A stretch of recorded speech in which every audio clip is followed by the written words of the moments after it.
Well, guys, today I have a very special video for you, and I'm sitting in front of a legend in the space when it comes to just running his agency, when it comes to acquiring clients, really just client acquisition in general. And this, I know this is something that all of you guys want to hear about, all of you guys want to improve. So without further ado, I'll let yourself introduce yourself and tell the people who you are if they do not know who you are. Yeah, I appreciate it. Simply put, name's Ethan Welby, run a company called Agency Growth Partner. Basically, what we do is we build out acquisition systems for marketing agencies. If you're just a beginner, do not apply to work with us. We only work with, big agencies, help them really scale up, just achieve exponential growth in terms of booking meetings, sales. It's pretty simple at the end of the day. That's sick. That's sick. So tell us exactly what you offer. What is your offer in LinkedIn? Because that offer speaks 1,000 words, man. When I first started, by the way, if you guys don't know, Ethan was a pretty big inspiration when it came to, of course, his agency, his successes, but also when it came to LinkedIn. And he is really one of the best when it comes to LinkedIn. And his offer speaks thousands of words. And his offer booked him a lot of appointments. So tell us your offer, the creation of your offer as well, and the secrets of it. Sure. So that's a good question. And on the point of the offer, I think right now it says pretty much that we help established marketing agencies to help them add an extra 50 to 100K per month in rev within around 6 to 9 months. And just for everyone watching, the thinking behind it is that the closer you can get to the actual desired outcome that they want, which is revenue as opposed to bookings or meetings or messages, whatever, the closer you can get to that, the more appealing it'll become. So one of the ways to stand out that we found, because there's tons of people offering similar things in terms of lead gen, in terms of sales, is just speaking more as to exactly what they want, which is a revenue increase and also a long-term partnership, because people don't want to work with these pump and dump agencies that leave after like 30 days. So by speaking about longer time frames, it's more appealing and it just speaks to the type of person that we want to work with. And in terms of the offer in itself, I mean, I don't have to go into like super detail, but it's everything that you'd need in terms of acquisition. So building an offer to stand out, system to book 30 plus appointments a month, and then systems to sale or make the sales very easily at the same time. So when it comes to creating your offer, what I've seen is, the outcome is very clear and it's very polarizing, and especially that polarizing bit, you target a select few, because you're not just targeting any SMMA owner. So when it comes to, let's say you're selecting your niche and you want to create your offer, when it comes to understanding how many people you can target and what is a healthy number, because yours is, I don't know exactly the numbers, but it's pretty specific, if it's very specialized. So any kind of thought about that and what you would recommend and what is okay, what is not okay? Yeah, that's a good question. And what we find, because we've ran accounts for over like 30 agencies at this point, doing it on a done for you basis. So what we find when running these campaigns, some of the insights into it that people don't actually talk about, is that the more polarizing you can get, like you mentioned, which is a great point, the more polarizing you can be, the more specific you can be, the better results you'll get. So an example is e-com, right? Most people, they reach out to e-com brands, but in reality, e-com is not a niche. It's an entire type of company. So what we do for e-com brands, specifically for e-com agencies, is we don't go after e-com brands. We go after the sub niche of e-com, right? So the more specific you can get, you're going to find that each different, niche has their own problems. So a fashion brand is going to have different problems to a food and beverage brand, but a, health tea brand is going to have a different problem to, I don't know, Coca-Cola. So as you go further down, they're going to have different problems and different desires. So bigger agencies are going to have different problems to smaller agencies. They both want more clients, but bigger agencies want bigger clients on longer time frames that stay on for a longer time, while smaller ones couldn't care at all. They just want some money in the bank. And then they're going to have different desires, different pain points as well. So the more specific you can get with understanding and with the messaging in itself, the better you'll get in terms of bookings and sales too. Okay. So when it comes to setting appointments for yourself and looking for these very specific individuals, I'm pretty sure a lot of people would assume that that's fucking impossible, or I'm going to book it like an appointment a week, or I don't know how to find it in great quantities. Like, how are you able to find these very specific people? Because again, your offer, it says they are at a current revenue, so it's obviously not at zero, but I think it's around 10 to 15K, something like that, and looking to add 50 to 60K in a 6-month period, or 100K you got for some of your testimonials I saw. But how do you find these individual agencies that are already at that mark, and how does it look like in the calendar? Yeah, so the first thing you're going to need to do if you're looking to target specific people is actually firstly define it. Most people never define exactly what they want, but what you're going to need to do is look for indirect characteristics. Yeah. So if you want, let's say, 7-figure agencies, you can't just type into Google 7-figure agencies, because you're not really going to find them.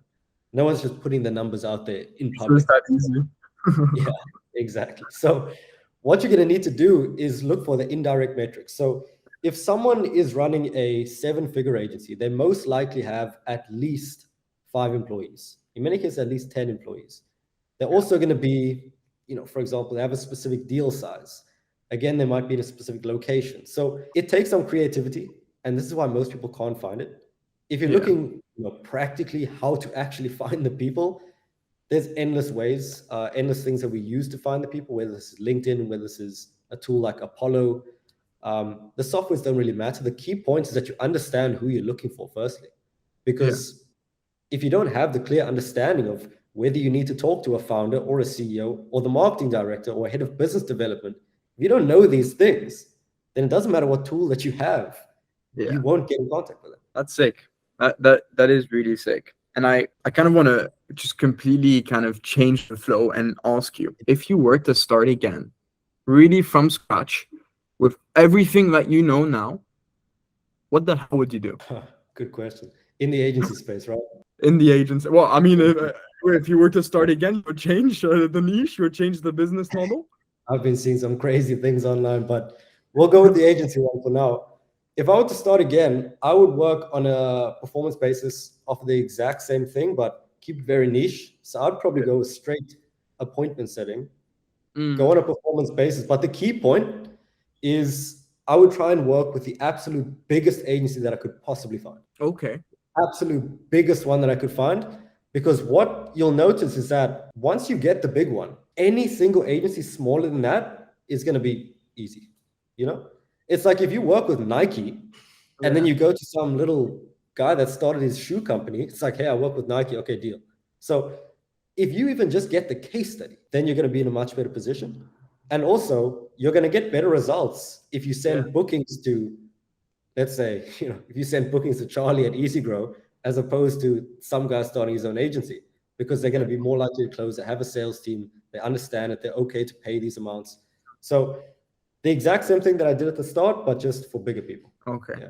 And when people get started, I think, I don't know, starting on a pay on results basis is a great way to start, and looking for the biggest companies is a great way to start. But it's the part, looking for the biggest companies to work, or the biggest people in your niche to work. And when you get started, you always have this pretty big, it's called imposter syndrome, where you don't believe you can go there. You believe you need to start with shit clients to then get to that high point. But what do you think about that? Do you actually need to start with shit clients, or can you just immediately get started with, let's say, pay on results and no risk for the person in front of you with a big company? What do you think about that? I'm glad you asked that, because I don't believe in imposter syndrome. Okay. I think they're just honest with themselves. They're not good.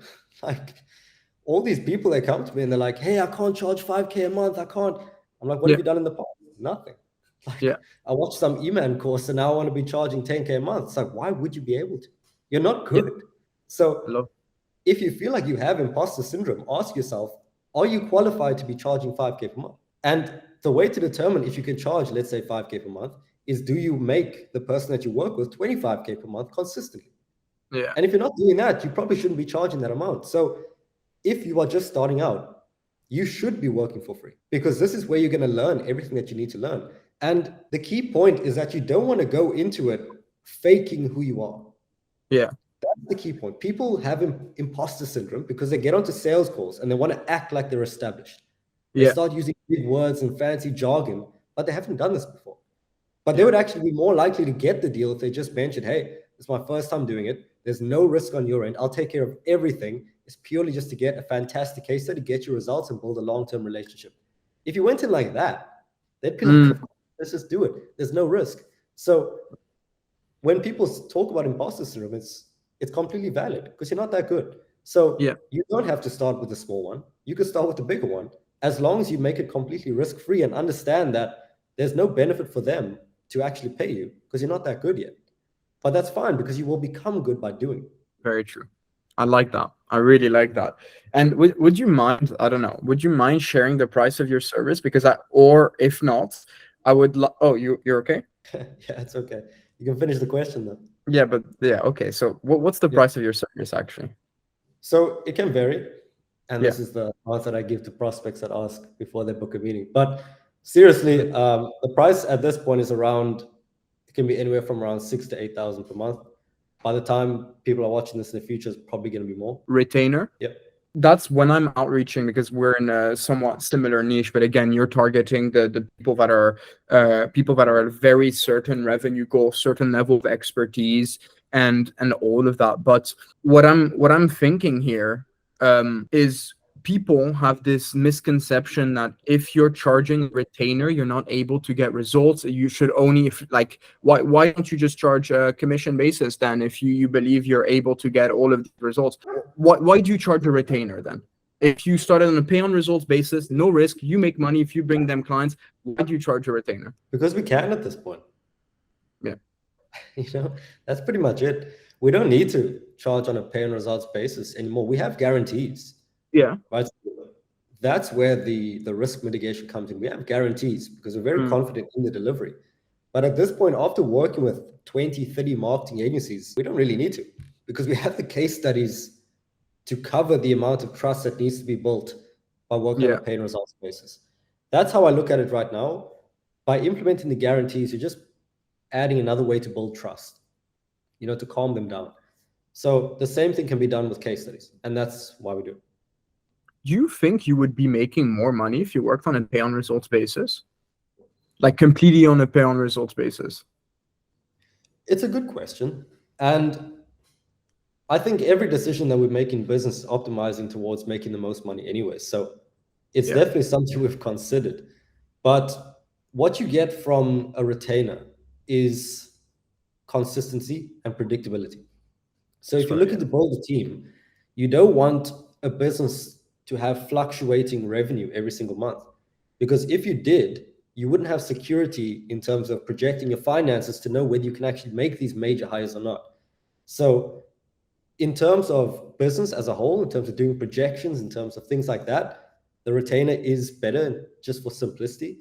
But there are definitely times, at the end of the month when we're looking at client results and we're like, if we just charge 200 per booking, we would have made 10K at this point. So it's each of them has its own benefit. Yeah. So if anything, the consistency, the predictability is more worth it than slightly bigger profit gains. And I 100% agree with you there as well. And also in some cases as well, the client becomes happier as well when you're charging a retainer, because they don't have to take a percentage of their income or a percentage of whatever. If you're taking commission of the deal close, or if you're taking per appointment, sometimes it's even more profitable for the clients, so they like it even more. And since also as a business owner, you're okay with the consistency and the predictability, and you rather have that than, I don't know, slightly more in profit, I feel like it's a very fair trade, and I'm happy we can agree there. It just shows that I wasn't too wrong. I was doubting myself on that. I was asking that same question as well. Like, would it be more profitable to go on a pay on results basis? But yeah, fantastic.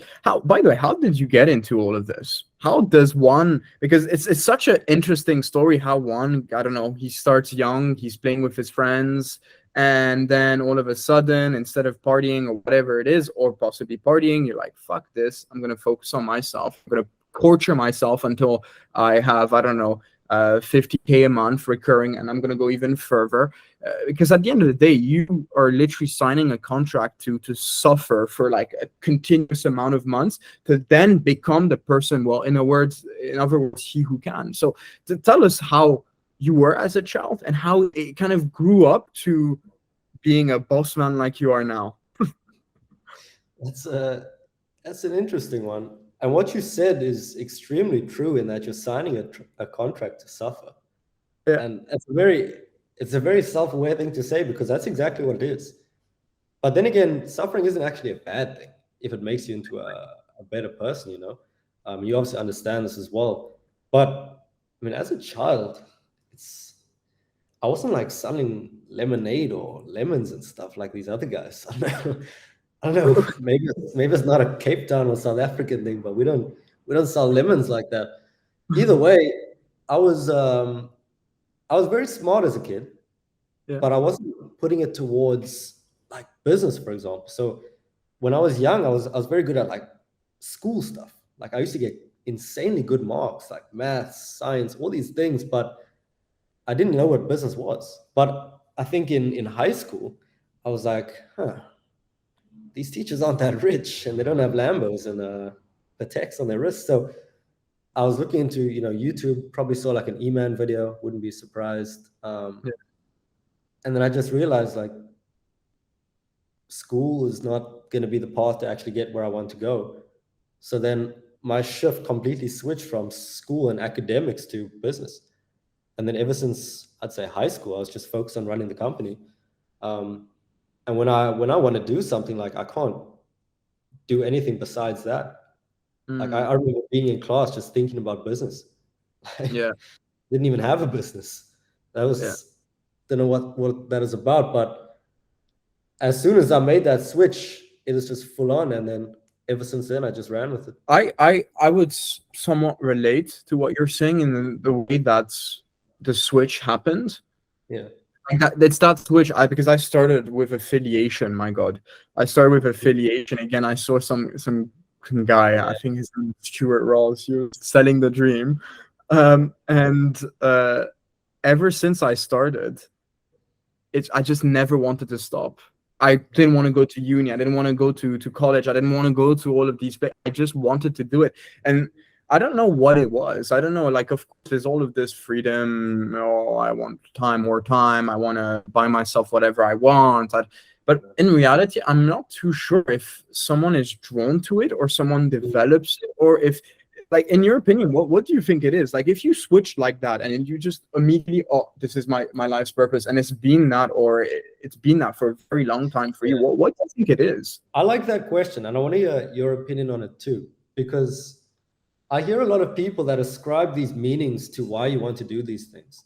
So like, oh, it's because you're insecure, so that's why you want to be a CEO guy, you want to run a company, or they're like, you're obsessed with cars or money or whatever. But I don't actually think it's useful to have that conversation. Like, ask me, why do you want it? Like, what is the deep rooted reason for it? Because I just know that I want it. I don't do anything besides the actions that are going to get me it. So until that desire fades, it's like I don't really care why I want it, whether it's because I'm like some insecure 8-year-old or I just want it. I don't really care. But I feel like it's innate. I honestly feel like it's innate. I don't ascribe a lot of things to like hereditary, like genetics or being born with it, but at this point, I think for a lot of guys it is. But what do you think? So I find it interesting what you're saying. I feel like it's a very good way to see it as well, because you can go down the rabbit hole of trying to find out what it is, or you can just focus in the fucking moment and like tell yourself, okay, I want this, I'm gonna get this. I totally get that. On the other hand, what I think is going to that route, understanding, because, whoa, you don't like tomatoes. Why? Because I don't know, it's red, you're scared of the color red, that's your belief, and then it's, I don't know, it's, or you've got sick or whatever. When you go down to the root of what actually motivated you to do it, to me, it just tells you, okay, this thing here motivated you to again sign that fucking contract to suffer for this whole time. So this particular belief has that power.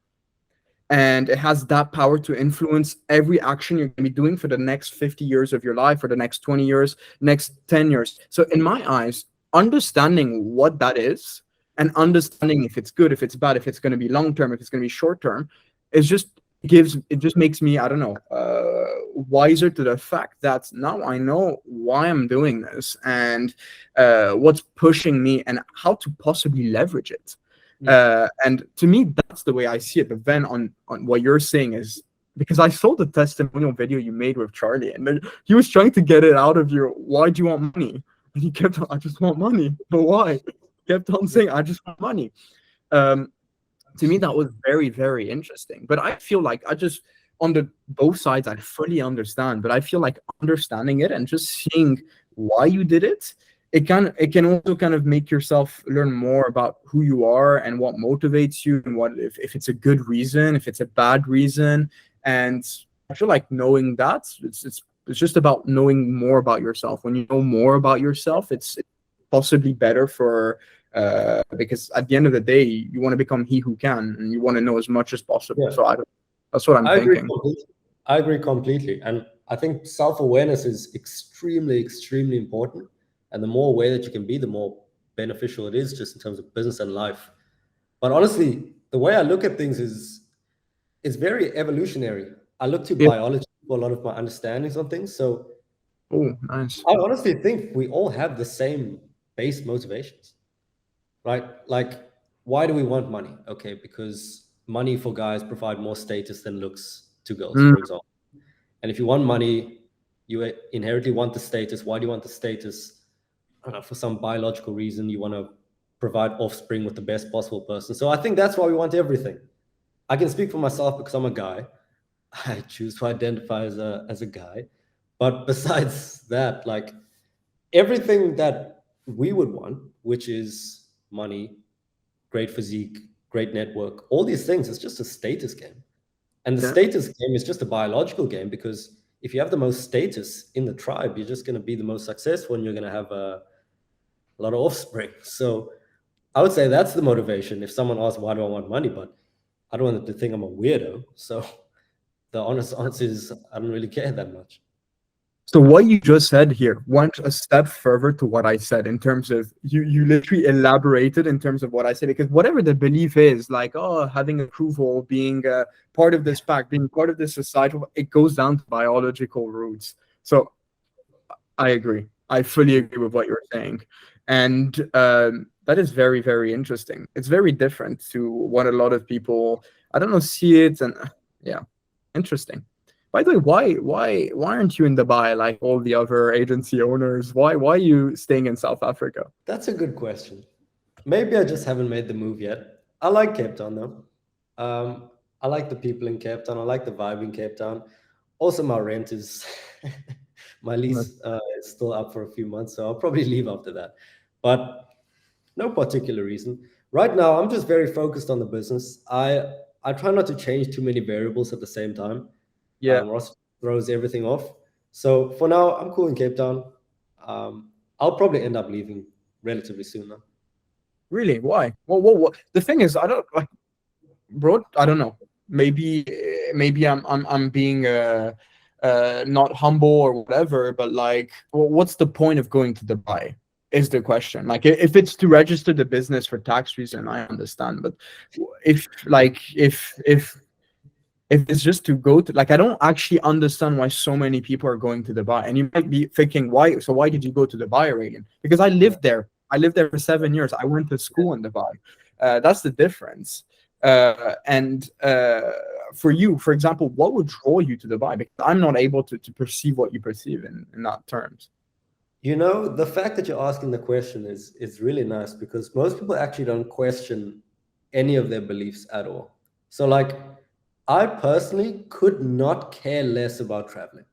Like, I don't want to travel. I don't want to like just go around and look at museums and like buy croissants and stuff. I could not care less.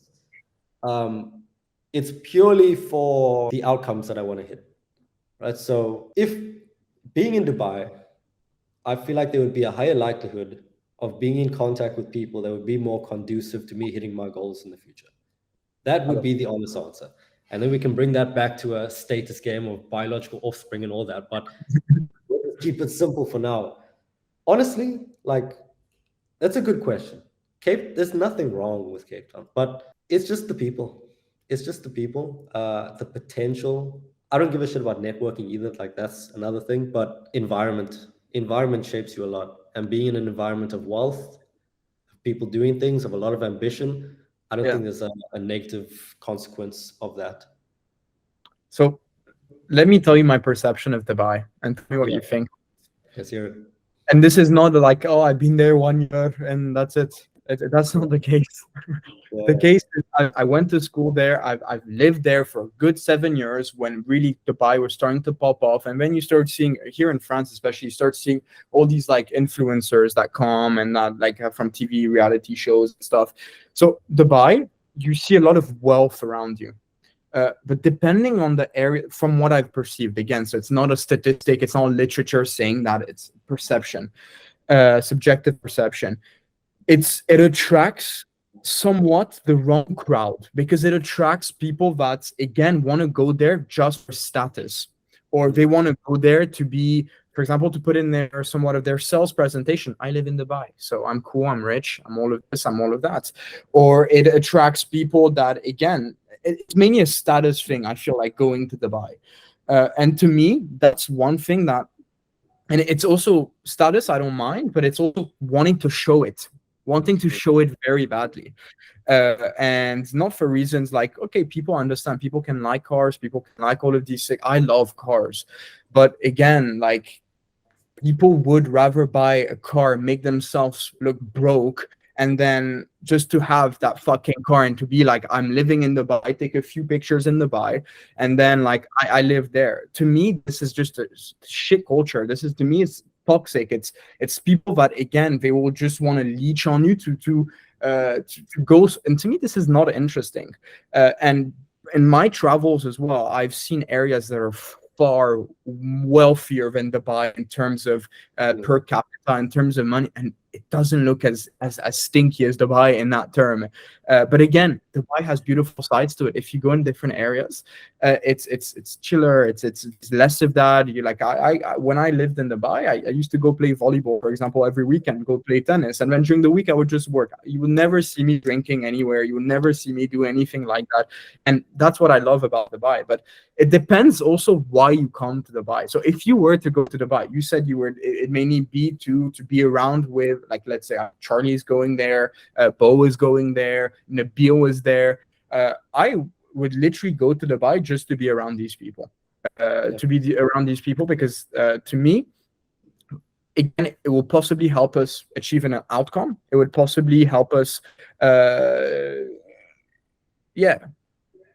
In terms of networking, what did you mean by that? That you don't like networking, actually bringing it back to that?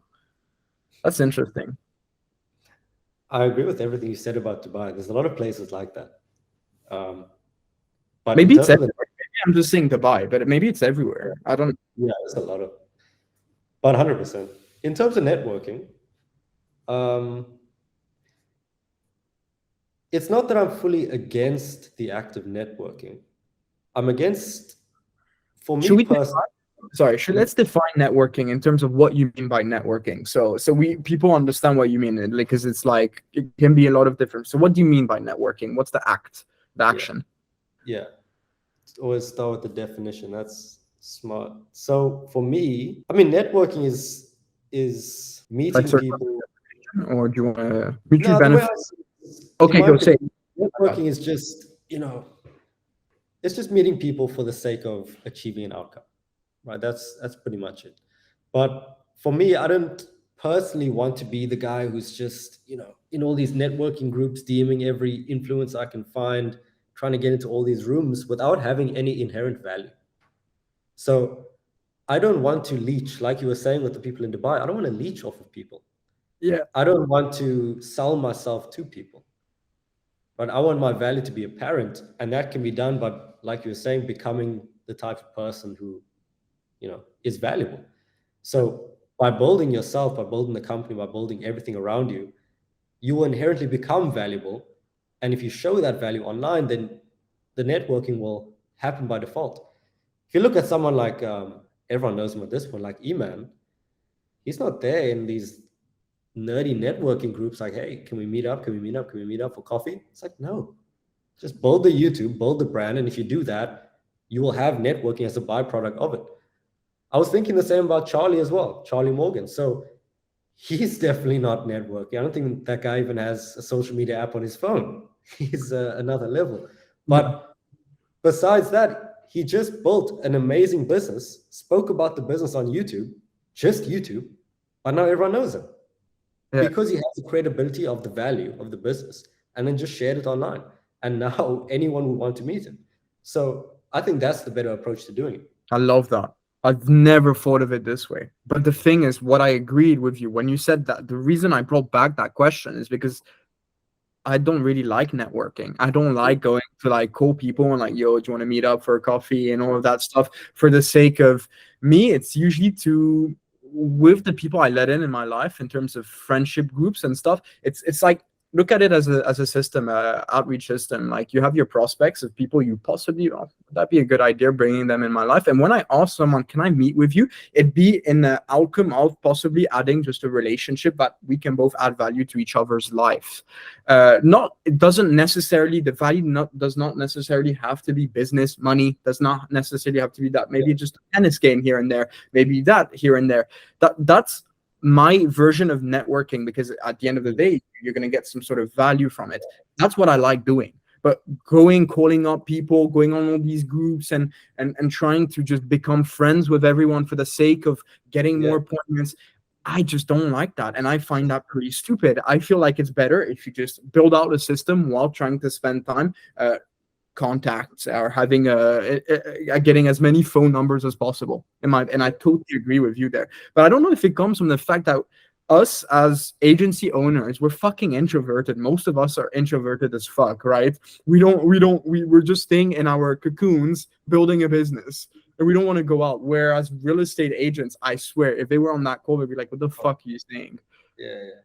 Look, I think that's a good point too. A lot of them are very introverted, at least the ones I see in like the groups. Are you introverted? I don't believe in that, but I used to think I was. I think a lot of people who consider themselves introverts just don't have social skills, so they blame it off of introversion. Okay. If I was to pick one, I'd pick introvert. But I think every social skill is learnable. You can learn to be charismatic. You can learn to communicate. If you were to see me at like 13 years old, you'd be like, that is a nerd. Like that guy cannot even speak a full sentence. But yeah, back to the question of introversion and extroversion. I don't think about it too much. Like it doesn't make a difference to me, to be honest. Do you consider yourself an introvert? I do. Even with what you said in terms of the social skills, well, believe it or not, when I was younger, I used to do acting, musical theater. I would go on the stage and literally speak, and then. So in terms of social skills, in terms of speaking, I've always, in a way, always had very close relationships. Always had what I needed in some ways, but what I found why I'm considering myself an introvert at the moment is because. Again, it kind of comes back to that networking thing. I don't want to fucking speak to people. I just don't want to, or I don't want to speak to people because I don't want to go out because it's just a waste of my time. I'm starting to see things like this. It's like I'm introvert. I want to stay home because I have my purpose is at home with the business, and of course, it's all the relationships that I cherish. It's all of that. But that's all I need. I don't need to have fucking a phone book of 50 people that are just mediocre friends or just for the sake of being an extrovert. And also, we both know if we went through the training, non-binary training, there's some points where we're extroverted in the sales calls, and then there's some points where we're not. We are introverted and we work. And I think in your situation, I mean, I can agree with you on this one. It may not even be introversion. It may just be being pragmatic. It's like, you own a business. Why would you want to waste your time with people who have no idea about the context of your business, can't help you, and you don't want to speak to them? It's like, I wouldn't call that introverted. I would just be like, I don't want to talk to that guy. So I turned down almost every person asking to get coffee or catch up or all of this, not because I'm scared of people. It's like, I just don't want to talk to this guy. I just want to focus on the business. I think it's, I don't know. I see so many slight similarities when we're speaking to different agency owners. I think a lot of us are very similar. Like we've became the people in our, in some ways, the beliefs. Actually, I don't know if this is just, no, I think this is just like very subjective. This is a paradigm, not based on any, but I don't know. I see a lot of people that are very similar. I feel like Charlie, if he was here, he'd be agreeing with us. But again, this is how I feel.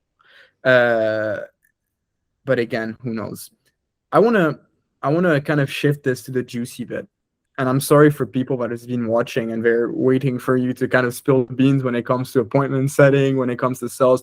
But listening to this, what we've said is possibly what you're gonna experience, what you're currently experiencing. So I'm pretty sure you've seen some value in this. But now let's speak about appointment setting, sales. Let's speak about that. Tell me, how do you currently set appointments for yourself? That's literally my sales script. It's the question I ask. How are you currently getting clients? Yeah. How many appointments do you book per day? Right now, I'll be honest, we only use one outbound channel, email. Okay. Really? Yeah, just one. We value simplicity a lot. And when we found something that is working in email, we just ran with it, got rid of everything else. We still have the YouTube, but that's more of a nurturing thing. It's not, proactively going out booking appointments for us. It's just there to help with the sales process and the conversion process. But right now we just use email. We're planning on just using email for a decent amount of time. Why did you stop LinkedIn? Scalability. Really? Yeah, there were a lot of restrictions with it. Sorry for everyone who's been watching my LinkedIn modules and Charlie's thing, but it still works. It still works very well.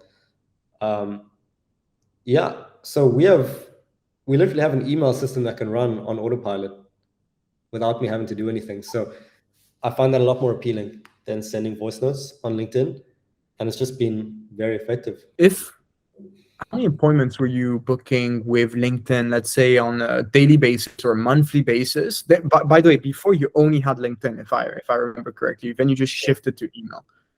Yeah, let me make that clear. I grew the business, around just using LinkedIn. We got to add an extra 30K in MRR with just LinkedIn.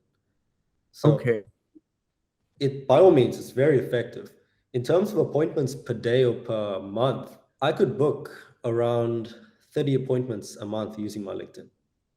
But at that time, I must make it clear that the offer was different. It is more of a pay per results model. So the results would vary depending on, for example, if someone watching this was to do it. Okay. And now with emails, how many appointments you're booking yourself? So I think the last month was 60. 60. So you basically doubled it. Yeah.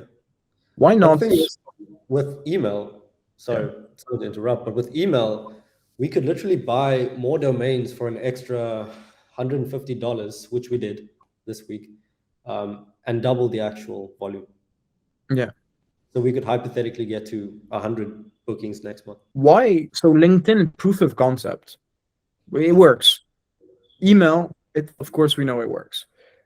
Why not, for example, build out some sort of, or branch, or just make the two run together? Of course, simplicity and stuff, but if possibly right now you're getting 60 appointments and you're telling me again with a slightly different offer, you're booking 30 appointments with LinkedIn, why not find a way to run the two together and book around 9?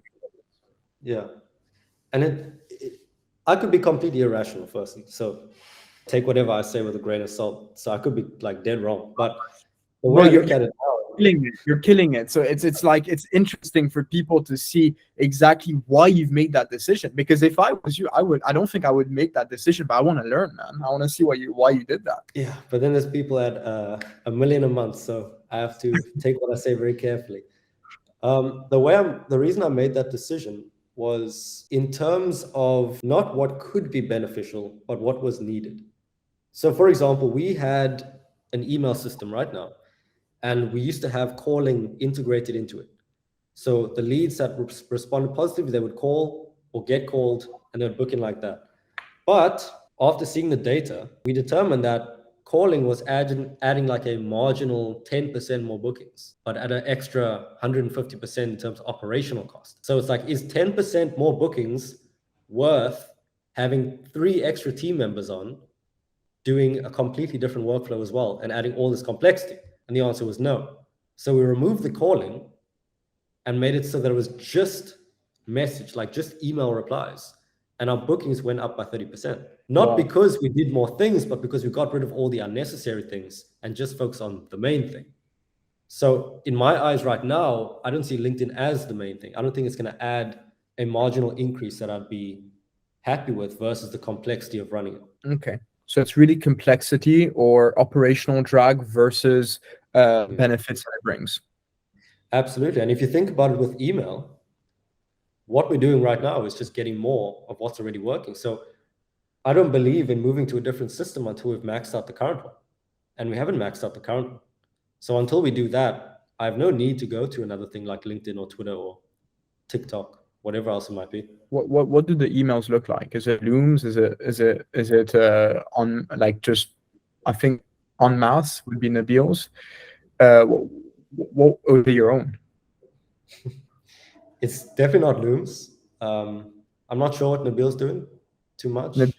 It's just to kind of give you an example. It's like whatever of his free. It's the basic kind of structure. It's like a bit like Looms in terms of the structure, follow-ups and stuff like that. You got your main email, you got your free follow-ups. That's basic structure. Then what he does is he has one section for a personalized line, which is actually personal. It's not like, hey, I saw you're from America. It's not that. It's like, hey, I saw you were part of this charity. That's amazing. Whatever it is, it's that, and then just a slightly more text, which is offer related, outcome related, and then follow-ups. Look, at the end of the day, it's a great offer with nice copy and great case studies. Like that's what we're doing. I don't want people to get super geeked up over the details. Like, it's not. If you have a great offer, back it up with case studies and a decent call to action. Like, you'll be good. That's our approach right now. It seems extremely simplistic, and it is. Not to say it's easy, but it's simple. And it's purely just because we're doing the basics extremely well and focusing on that, and then we get great results because of it. Okay. So how do you implement your case studies in your, let's say, in your emails?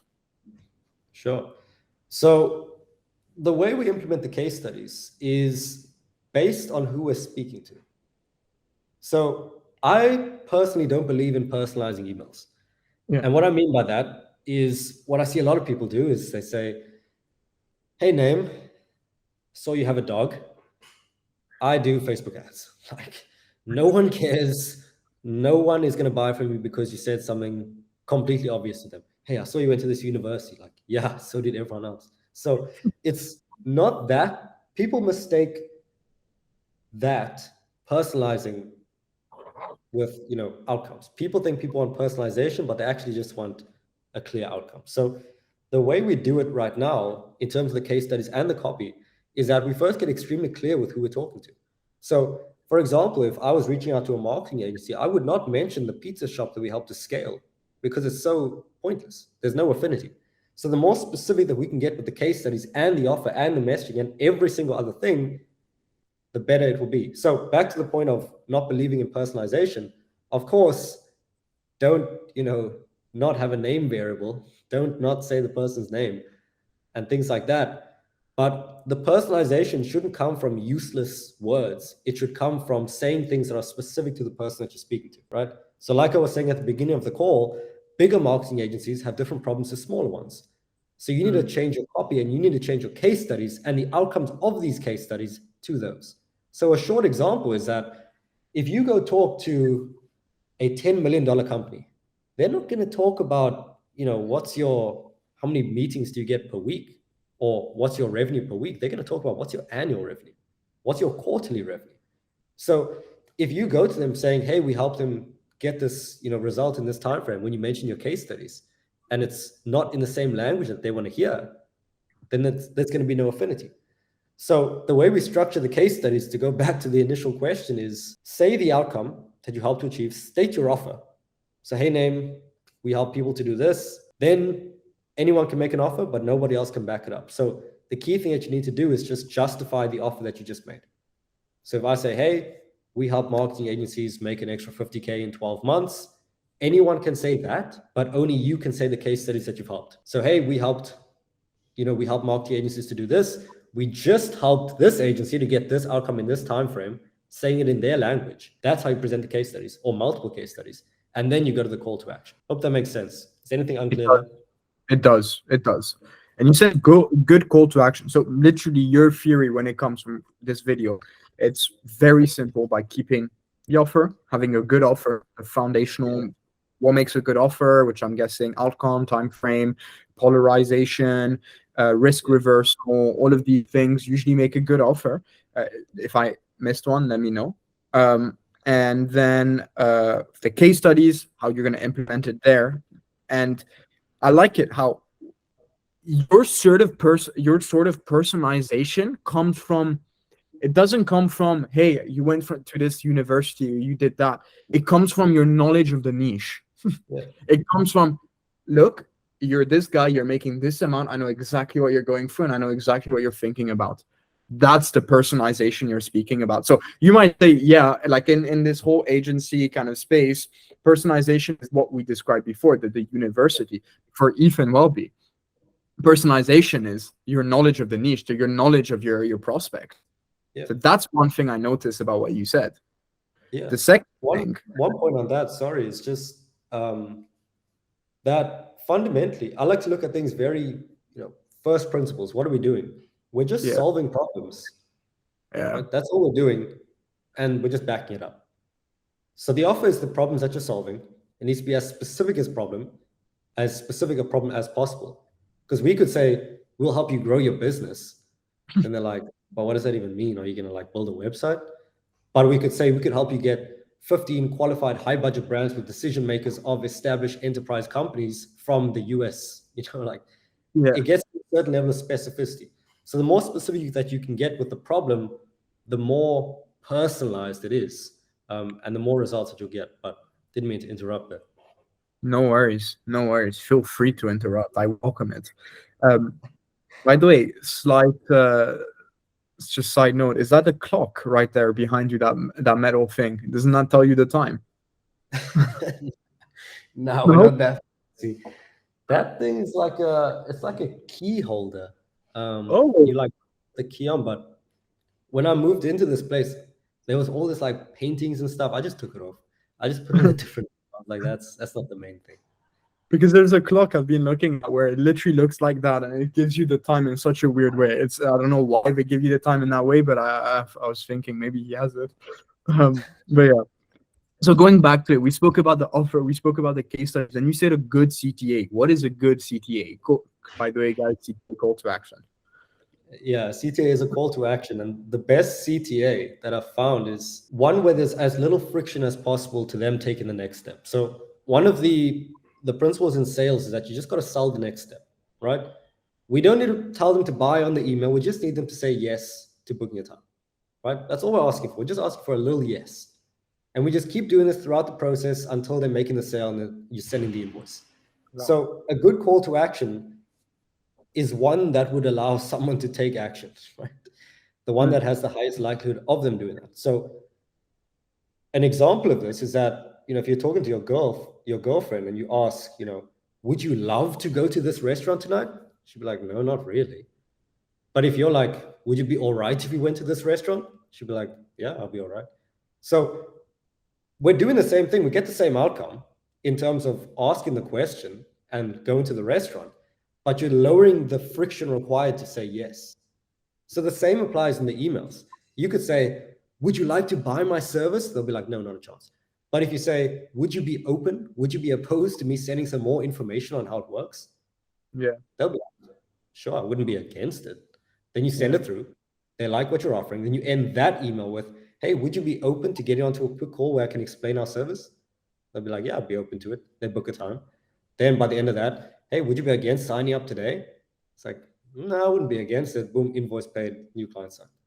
So that's an example of the call to action. What this makes me think when you say that, what it makes me think of when you say that is people are like, I'm going to send this email so this guy buys from me. No, there's stages before that.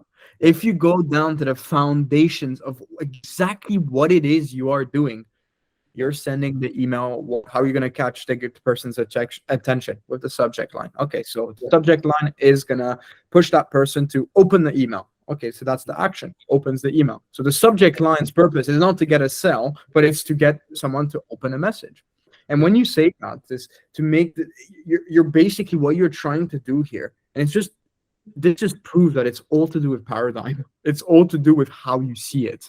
Yeah. And what you're trying to do is you're trying to move them from stage to stage as seamlessly as possible. Yeah. Would I be correct here? Absolutely. And you can even look at this in a more granular level. So like you said with the subject line gets them to open the email. The offer gets their attention because it's something that applies to them specifically. That's what they want and that's their pain points. Then they're going to move down to the case studies. The goal of the offer is to get them to move down. The goal of the case studies is for them to believe that what you said is going to be true. And then the goal of the call to action is to get them to book the meeting so that you can go into more detail. So everything just goes on to the next one. Yeah, the last bit you froze, but from what I'm saying is that everything, you were just basically agreeing with what I was saying. And in terms of, and you were elaborating on top of that. Is that correct? Let's just say I said that. Or I just said some crazy shit, but either way, let's go with that. No, I'm scared I missed something because when you were speaking about the case studies is for the to make them believe that you can do and stuff. So yeah. When it comes to specific case studies that you send, so for example, we're going to be looking at a marketing agency. Would you go to be as specific as a marketing agency that is niched out? Is that some people that you're targeting, or are you targeting marketing agencies that are I don't know, sending or their target audiences, I don't know, a lot of different niches. Like when you want to be specific with the case studies, for example, like target marketing agencies are in the real estate niche. Is that something you actually do? Like you target like one set of like marketing agencies in a specific niche, and that's like one email campaign. A second email campaign is people that are in home improvement. Is that what you do? It can be. And I'd highly recommend going as specific as you can, right? If you have the case studies and you're able to go into that level of detail, definitely do it. The way we do it now is very similar in that we mention case studies that are similar to the agencies who we want to work with. But we target based on different things at this point. So right now we're looking for agencies between a certain revenue standpoint or a certain revenue amount. And then we just mention case studies who are the people who have helped in the past, which are very similar. So essentially, yeah. How do you lead source? I personally do not lead source. This is the side that my partner takes care of.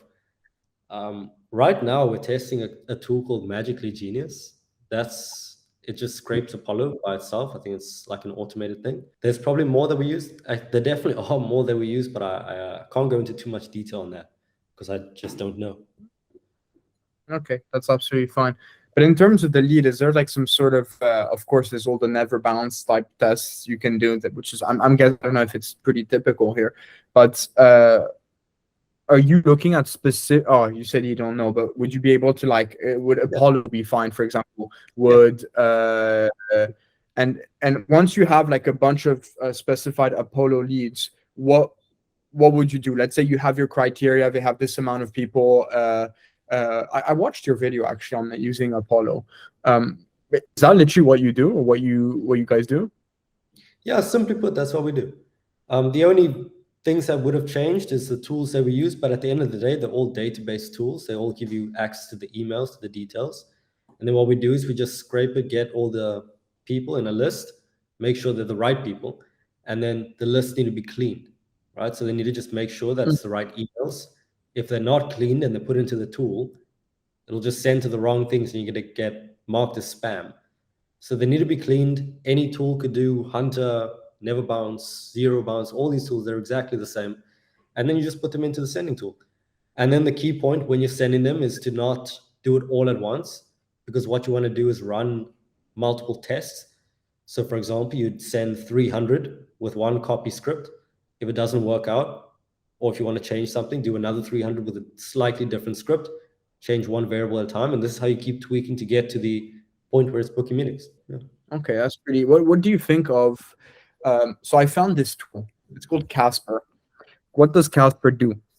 when you go on LinkedIn, I'd like to say tell me if you agree with me here, correct me if I'm wrong, but LinkedIn, if let's say it was a database, like let's say all the people, you could have all of their emails or their phone numbers, it'd be one of the most powerful tools in order to source leads. There would be a lot of people, especially for us, a lot of niches.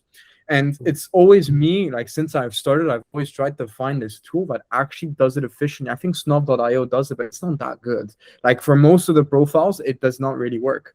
Casper, on the other hand, um, I've seen it. It was able to take some pretty weird information. I don't know in terms of the legalities of the software, but it was able to take a lot of information out. And it's literally the potential of it is you search up your guy. Let's say he's making this amount. He has this amount of people, and then you would use that tool. It will give you his direct email. It will give you his personal phone number. And I was thinking, would that be a good strategy to kind of take our time with each and every individual lead to make sure that each lead that we send to is absolutely perfect. So a complete high quality approach that would be in terms of lead sourcing. What would you think of that? It's a very good question. And it's a spectrum, right? Again, like you were saying, non-binary thinking, right? One isn't good, one isn't bad, isn't like a high quality or low quality. But for the people watching potentially, I don't want them to get super confused with all of this. Like, oh, should I have this detail and this guy's phone number and his university and all this stuff? It's like, all we're doing is getting the right message in front of the right person. That's all. And if you end up messaging some of the wrong people, it's perfectly fine. You're not going to die.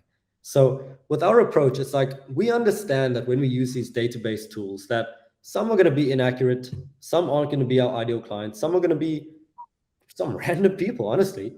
But at the end of the day, I don't really care. It's just an email. They're not going to, the house isn't going to be like, it's not going to fall over. So it's not too much of a problem. And I wouldn't focus on getting rid of every single unqualified person in your list. That's one of the things that I have with email is that you can reach such high volumes and you don't have to stress about like, oh, I can only have 50 connections today. Like, oh, there's my whole outreach gone. So Casper, never heard of it. It could be good, but at the end of the day, all we need to do is figure out how can we contact them and what message can we put in front of them. And as long as those are aligned, then you'll be in a great spot. It's like this is my second interview I've done here, and with Nabil and with yourself. You guys are very different, but you guys are both killing it.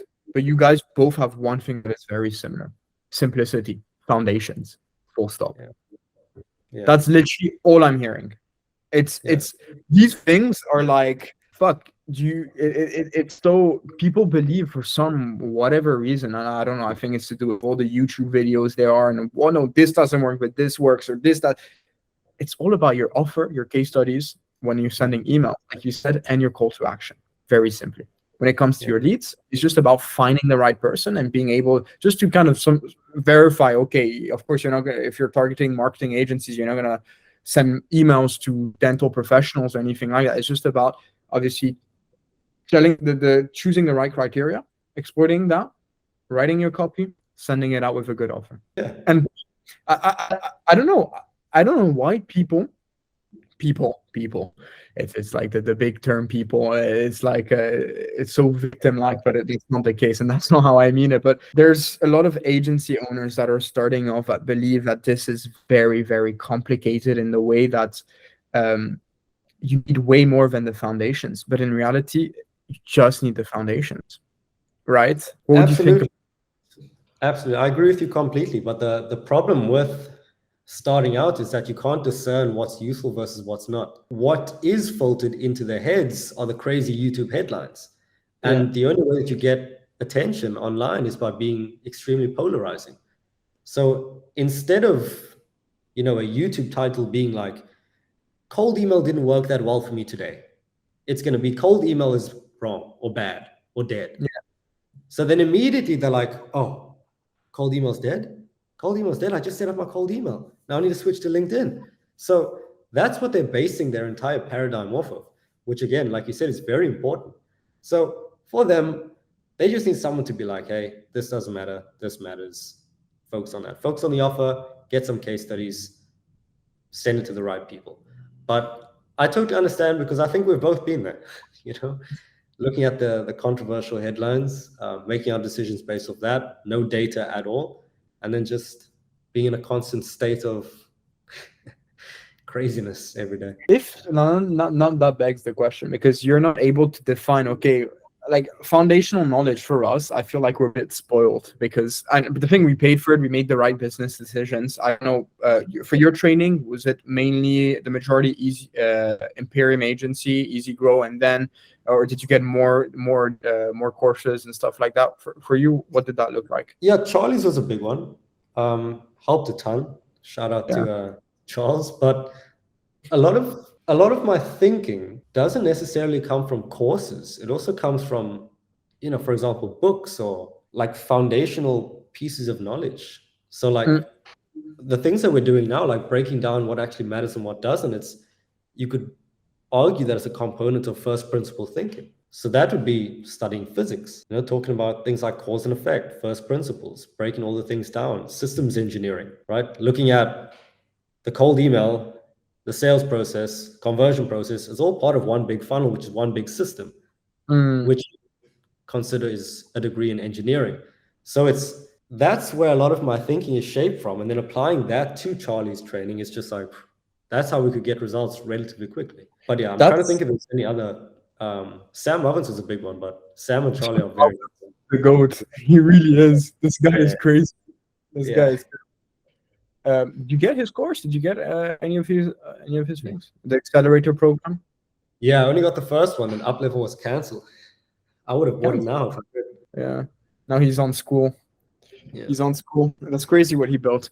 Look, any advice you would give to someone starting off right now? Like, let's say he's starting off. Let's say he's in South Africa as well, because I get a lot of prospects that are from South Africa, and some of them know you. For example, yesterday I have this community. And I said I was making this podcast with you, and one of them was very stoked about it, and from South Africa and stuff. So I feel like locally, let's say there's a little Ethan Welby out there that's like wants to start his agency. What would you tell him? Little Ethan Welby. Or I don't know. Yeah, hit him on the back of the head, tell him to just start. Honestly, it's a very broad question. Like, what advice would you give? Do it. Just do the thing. One of the big things for me personally that I was a prey to when I started was procrastination through learning. Yeah. I used to read books and I would rewatch course things, which is useful. But the only progress that you will ever make is through taking action, right? So the only thing that matters is implementation. The only reason that you would read in the first place is to figure out what action to take to get the outcome that you want to achieve. Yeah. Right? Reading in itself is not valuable. Now, that's not to say don't read books or discard information, but realize that the information only serves a purpose if it's implemented. True. So the biggest thing that I'd focus on, if I had a course, for example, you don't need a book. If you had, Charlie's thing, for example, you don't need a book. You don't need to read about psychology and engineering and physics and stuff. You just need to do what's there and implement it and ask questions. And another thing, after you take action, which is the first thing, and people are going to watch this and still not take action. So I'm looking at them right now. But once you do take action, the 1% that does, get as much feedback as you can. Because if you take action, but you don't get the outcome that you want, there's feedback there that you're not using.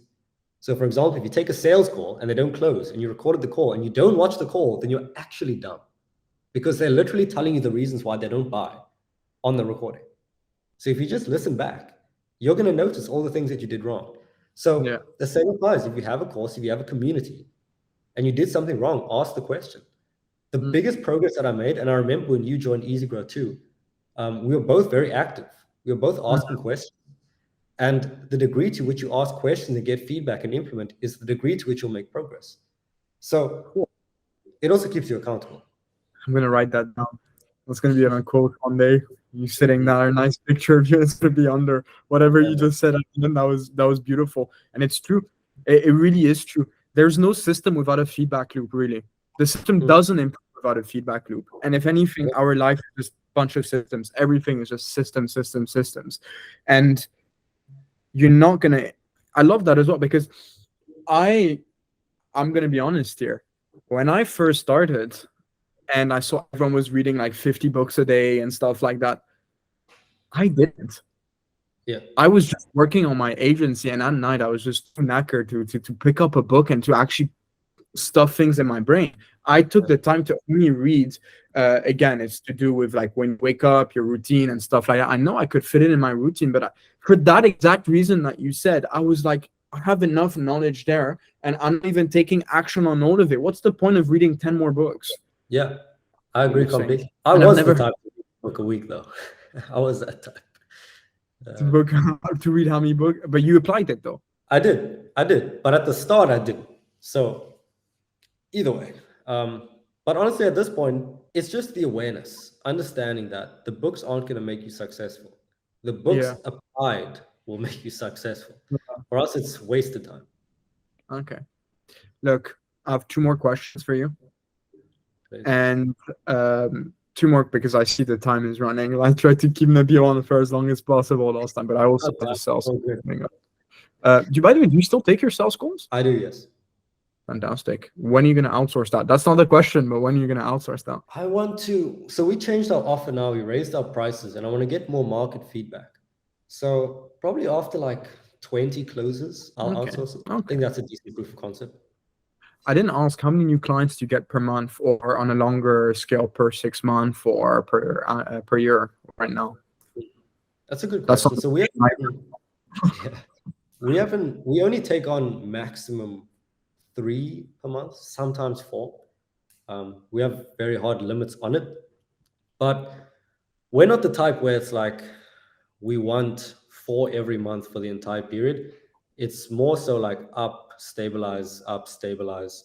Okay. So it's like rapid growth and then just stabilization in terms of operations, and we go up again. Okay. So next question is, it's gonna test. Well, it's not gonna test. I'm pretty sure you're very self-aware, and you have to be very self-aware to be there. But what is a mistake that you've done recently, like a pretty big business mistake that you've done recently? Like, fuck, I need to learn from this, and I'm gonna learn from this now. The funny thing is, I'm sure you understand this too, when you're doing this for long enough, like you're making mistakes all the time. So it's not even a question of, oh, can I think of a mistake? It's like, which mistake am I going to pick for this answer? Pick the first one that comes to mind, or if there's too many, because I was, now while you said that, I was thinking of the mistakes that I've done, and I can count, but they follow a pattern in my opinion. But please answer. Sure. Do you want to share yours? Yeah. So the pattern, I'll start with the pattern. The pattern is when it strays away from the foundational knowledge. I've seen that's been a big mistake of mine. So for example, and I'll say this very honestly, and I'll admit to this mistake, I hired a closer way too soon, because I changed niche not too long ago. Like it was a few months ago, or like I think 6 months, I don't even know, but it was this year. I changed niche, and I came with the attitude of like, and this attitude, this belief, it was like, oh, I can just do this, outsource that, outsource this, I have the money now to do A, B, and C. But I totally forgot it's a whole different game now. It's a whole different set of people, and I was straying away so much from the foundations. And just now, to this day, Daphne and I, because I have a partner, Daphne and I were looking at all the fucking stupid mistakes I would have never have done, or we would have never have done back in the time. So, for example, hiring like hiring like one closer when my sales conversion rates weren't high enough, when I didn't get enough. We didn't get enough one call closes, for example, to teach someone to do that. But no, and the thing is, I did the mistake. It affected my business, but it also affected the closer. Because now I have to say, listen, bro, you can't work with me anymore because I'm a dumb cunt, right? So to me, it's that's one of the mistakes. But it kind of rippled, and it did multiple mistakes in a way. Like, for example, the in some areas of appointment setting, in some areas of having 50 different systems rather than one that's highly performing as well. So now we're making our operations way more minimal, which is what you're doing with one system. And I'm like looking at that, it's like, fuck, I need to do something like this, right? Or I need to implement my systems to be more minimal. And what it is just straying away from the foundations. The basic, like literally offer case study CTA, or in terms of systems and operations, it's just having as minimum really essentialism, the book, and all of that. It's just straying away from that, and that's where the mistakes happen. Now tell me yours. Absolutely. What I can tell you is the lesson that I took from it, because I actually wrote these two of them down. So I'll tell you the lesson, and I'll tell you the mistake that actually caused me to get to this lesson. And the first lesson was hire to replicate, not to solve. So I think that actually applies to you one as well. This again, another quote from you. Because the mistake that I made was identifying a problem, then trying to fix that problem by putting a person in place to solve it. But the thing is, the person was looking for me for leadership in order to solve it, but I didn't solve it myself. So the lesson is to replicate as opposed to solve by hiring. And what I found is that if I don't solve the issue first, nobody else can solve it unless they have much more experience. But the hires that we're making at this point aren't going to be like A-level, corporate executives. It's going to be like, just someone like a client success manager, for example. So that's where it actually stemmed from, client success. We thought, or I misidentified that it was I didn't have enough time for communication with clients, with partners. But in reality, I just didn't have systems in place for communication. So what is the cadence for the communication? When do I send this message? When do I offer feedback? When do I ask them about these things? How do I track it? So I try to get someone in to solve the problem that wasn't solved in the first place. That is the first one. The second one is that mismet expectations is the only cause of conflict. That is the lesson. And this applies with literally every single relationship in life. And all life is a collection of relationships. So with clients, the only reason that a client would be upset is because they expected this, but you delivered this. If they expected this and you delivered this, they'd be like, thanks, that's what I wanted. The only reason that you get sad in a situation or angry is because you expect the situation to be this way, but it's this way. Yeah. Right. Same with any other relationship, right? You thought your partner was going to do this. You think she should be doing this. Then she doesn't. Now you're upset. You thought you should have. So the only cause of conflict is mismet expectations. So the key thing that we need to do for every single hire that we make, every single person that we work with, is to set the right expectations. Nice. My last question. What's next? Where do you want to go? How do you plan on going there? It's a good question. The future looks bright. What time frame are we talking about? So I know how many billions to add on to it. I like keeping these questions broad. So what you answer, what comes up to mind first. And that's what I want to know. If that makes sense. If we're thinking long term, actually, if we're thinking short term, right? Let's think short term first, because I think a lot about the long term. Broad thinking in terms of where I want the life to go in terms of the overall trajectory. But then I have to narrow it down to be like, okay, you need to send some outreach. But in terms of the short-term goals, and short being like less than a year out, because there's so many ways to go with this question. I'd say in terms of revenue amounts. If you don't want to say the revenue amount, it's fine. But if you can say, like, I'm looking to get, I don't know, you can make it as broad as possible, the revenue amount, but just to hear kind of what you want to do, like a goal and plan of action, kind of a good idea, if that helps. Yeah, I'm just thinking what the revenue amount would be, to be honest. I'd ideally want to be at, in a year's time, at least $250,000. Okay. $250,000 a month.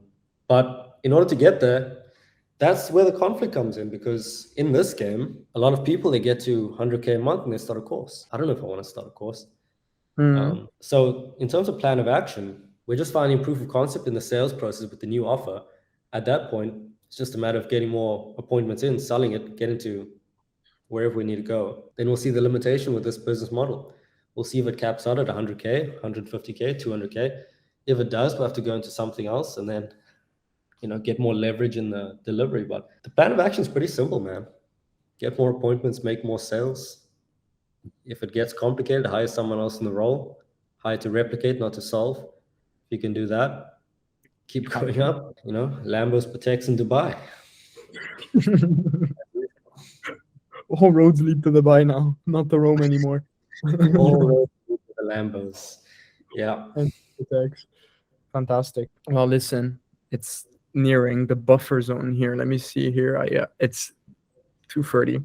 We're gonna leave it here. Ethan, it's been a pleasure, and I'm 100% sure here that you've helped many. This interview has been more conversational rather than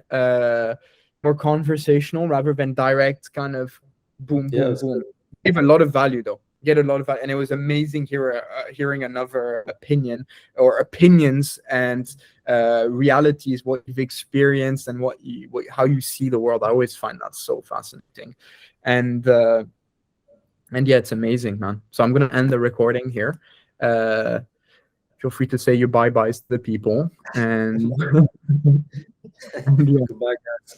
Yeah, man, it was great coming on. I appreciate it. fantastic.